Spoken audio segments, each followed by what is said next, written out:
சமுத்திரக்கனி தமிழ் திரையுலகில் நடிகர், இயக்குனர் மற்றும் வசன எழுத்தாளர் என பல்துறை திறமை கொண்டவர். இயக்குனர் கே. பாலச்சந்தரிடம் உதவி இயக்குனராக தனது திரைப்பயணத்தை தொடங்கிய அவர், இயல்பான மற்றும் சமூக பொறுப்புணர்வுடன் கூடிய கதை சொல்லும் பாணியை உருவாக்கினார்.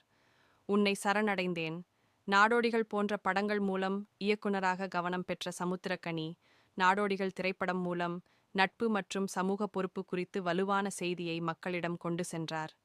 நடிகராக அவர் ஆசிரியர், அரசியல்வாதி, சமூக செயற்பாட்டாளர், காவல் அதிகாரி போன்ற நேர்மையான மற்றும் அதிகாரம் கொண்ட பாத்திரங்களை இயல்பாக வெளிப்படுத்துவதற்காக அறியப்படுகிறார். அவரது வலிமையான வசன உச்சரிப்பு, இயல்பான நடிப்பு மற்றும் நெறிமுறை சார்ந்த அணுகுமுறை அவரது கதாபாத்திரங்களை நம்பகமானவையாக மாற்றுகின்றன. தமிழ் மட்டுமல்லாமல் தெலுங்கு, மலையாளம், கன்னடம் மற்றும் இந்தி மொழி திரைப்படங்களிலும் நடித்துள்ள அவர் தேசிய அளவில் அங்கீகாரம் பெற்றுள்ளார். திரைக்கு வெளியிலும் எளிய வாழ்க்கை முறை, கட்டுப்பாட்டான பணிப்பழக்கம் மற்றும் சமூக விழிப்புணர்வு காரணமாக சமுத்திரக்கனி பெரும் மரியாதையை பெறுகிறார். அவர்